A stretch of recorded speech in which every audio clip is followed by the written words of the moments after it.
Up next on the Army Rock Show, really excited to have Army the Architect on the show, and I'm so glad Ryan reached out to us because I wasn't aware until you did, man, that your debut album, actually your debut full-length album comes out April 8th. So, guys, welcome to the show. Yeah, thank you so much. Glad to be on. So the new album is out, as I said, on April 8th. It's called Standing Ground, and it's available out right now on iTunes for a pre-order. And I was actually surprised to see when you wrote it was your debut album. I knew you had an EP, but it seems like you guys have been a presence in the scene for a while. Maybe that's because of your combined experience. Can you talk a little bit about that? Yeah, we basically formed from a previous band we were in, which was Tapered Mind, which had a pretty strong presence in this regional area. And then when Sonny, the original singer, had left, and I actually was a pickup in that band too. I wasn't the original member either, but three of these guys were. And when that split up, when Sonny left, we kind of reformed and picked up Mr. Javar Pittman as the vocalist and formed Army the Architect from that. Now, I saw you perform back in 2014 at Shadowy Acres with Hell Yeah, and I want to start talking about the new album, Standing Ground. So the tunes that I heard back then, are any of those going to appear on the new album, or is this all stuff that we've never heard before? Oh, yeah, this is all going to be brand new stuff, like fresh. You know, we've been working probably about close to a year now with this new album, and everything on it is going to be fresh, brand new stuff.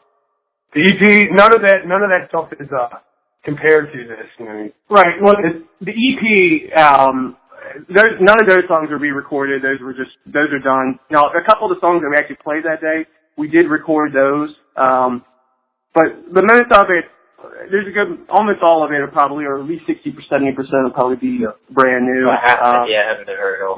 Yeah. Even those songs that were played then are more reconditioned than then. So, yeah, so it's basically all fresh stuff. It's all fresh. So tell us a little bit about where you recorded this album and who did the production on it for you. We went to Darksville Studios with Jeremy Dove, a.k.a. Big J. And he did an absolutely phenomenal job with this album. We couldn't be happier with it. That guy really worked very, very hard. Put a lot of OT in for us because it literally took us almost a year to get this thing completely tracked, mixed, engineered, the whole nine. So, I mean, he put in countless hours of overtime for us. We took advantage of it. Yeah, we took it 10 and 7. But he did a phenomenal job with it, and he's local here in Winchester, Virginia. I mean, that guy, for what he does, I mean, I don't think he's beatable. I'm sorry, I think he's one of the best around. Oh yeah. You want your album to sound crunchy and heavy, you can definitely do it. Yeah. So, you guys sent me over some tracks today. We're going to play two of them, and I'm going to ask you about the two tracks. But I couldn't help but notice there is an interesting introduction to that record, the intro piece, Delta Blood. Tell me a little bit about that little intro and why you picked that. Tell us. Well, actually, it's kind of a funny story because, I'm actually from Louisiana, so that's what the whole Delta thing is about. Just representing the South and just being Southern, and we just wanted to have a little different, have a little twist to that intro still. Yeah, because most metal, you don't really relate blues or anything to that source, so it's a little different. It's like gospel almost. Yeah, it has its real dark smokehouse blues feel to it. So it's funny you said the gospel thing. So I almost kind of took that from that little intro, and then we go into one of the tunes that's coming out. That one of the ones that I liked a lot was called "No Quarter Given," and I looked at the lyrics. He'll come for you in the end and take away this pain. Tell me the story behind that song and what those lyrics mean. Well, actually, that's a pretty personal song. It's basically standing on the outside when you're someone that's facing a lot of trials and tribulations a lot of the time, and you see that there's someone reaching out to you, but you can't actually communicate because there's a wall or something there blocking you. And once you break that wall, you're able to see, past that and see that there's actually something higher than just yourself or even just what you're about, you know. So that's basically what that stands for.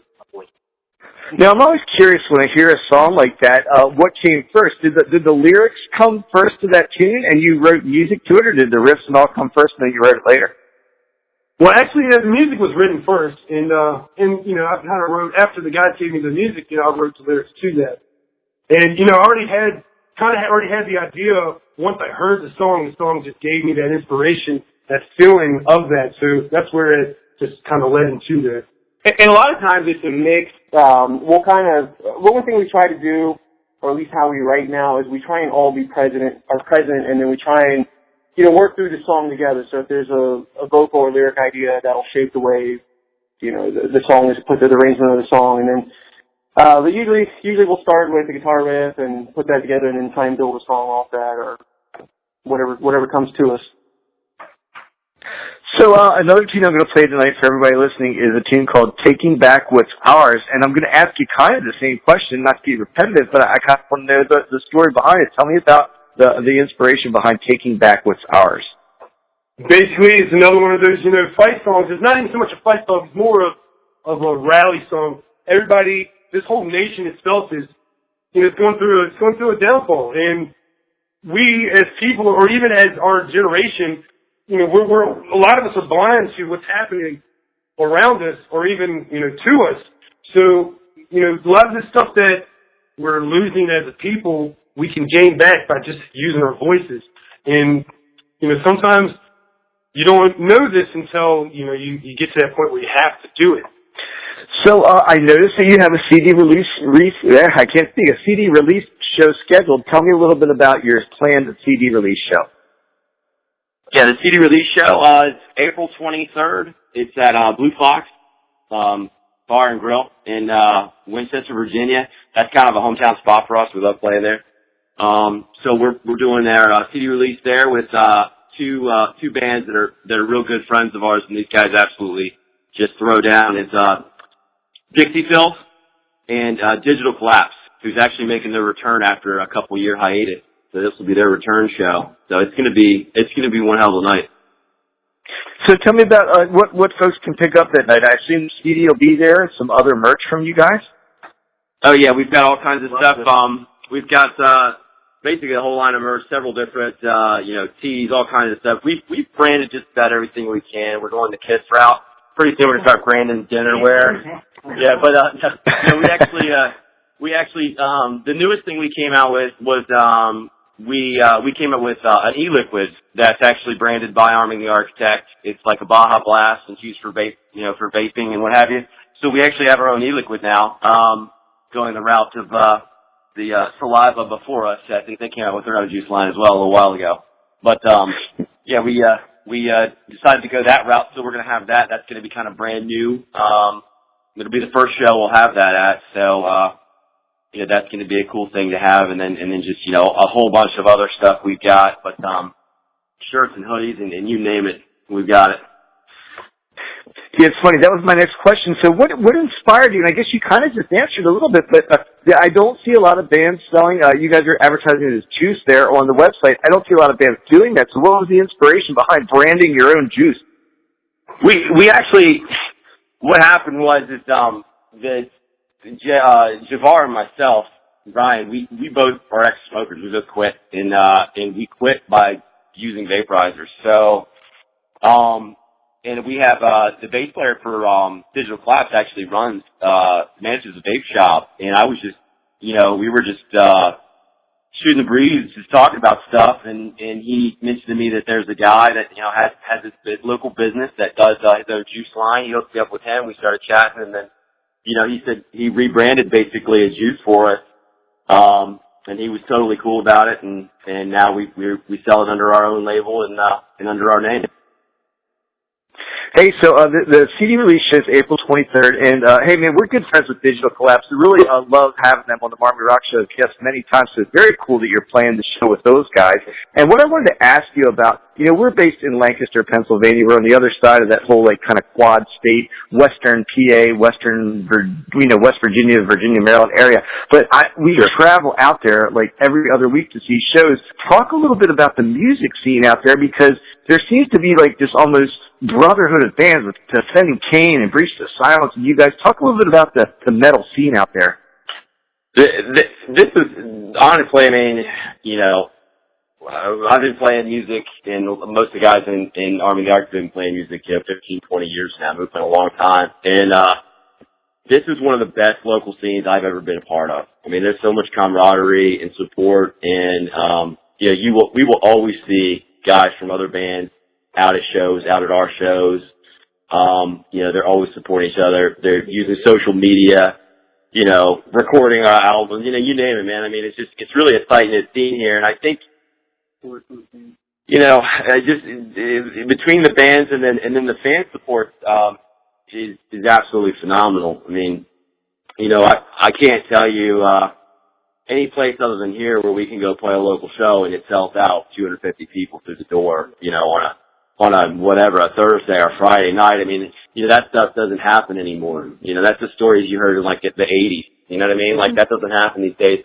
Stuff like that, you know, is just really phenomenal to see out here. And that's usually, anytime we play with, or a lot of times we play with out-of-town bands, they come in, that's usually the first thing that blows them away is how supportive and how good the local music scene is here. We just kind of take it for granted, so, but I know all of us are very, very appreciative of what we're part of. Yeah, I love it. It's one of the reasons we travel out there. You know, like I said, we're on the other side of the state in Lancaster, Pennsylvania, but there's like two great communities here, the Lancaster, York, Harrisburg area, and I believe we get to play some gigs with our boys from Cape Grenade as well, kind of the same vibe as you guys, you know, coming out there and just welcome them with open arms too. So, yeah, those guys are great, man. We love having them down. Lancaster, I think, breeds musicians. There's like, I think like five of my favorite bands are probably from Lancaster. Yeah. No doubt about it, man, and we're proud to be based out of here. So, hey, one last thing before I let you go. Tell me a little bit about what the summer of 2016 has held for you guys. Could we maybe see it? I know you might not be able to say it. Could we maybe see it at Charlie Acres again? Or are you guys going to be doing some shows? Or what's your plan for the summer? You know, we don't have any word from Charlie yet. You could always, you know, you can always throw a word out there to him. Hey, Greg. You know, Army Architect would love to do another show at Charlie. We haven't heard from him yet, but you know, we're always eager to do a show there. We absolutely love the experience. Had a great time when we were able to play it a couple of years ago. So, you know, that would be that'd be a blessing to be able to do that once again. But nothing so far. So, you know, we're going to be concentrating our efforts a little bit further from home. I think this summer we're going to try to get up maybe in your neck of the woods there, and maybe down to Northern Virginia some, and you know, try to spread it out a little bit and let some more people hear it. Spread the message. Well, the name of the band is Army the Architect. They're from Winchester, Virginia. As I mentioned, a great part of the country for rock and roll. The album's out April the 8th. And you can pre-order it right now. It's called Standing Ground, and you can hear a couple of the tunes now. We're going to play a couple of them tonight. So, hey, guys, I really appreciate you being here on the show this evening. Yeah, thank you. Appreciate you taking the time with us.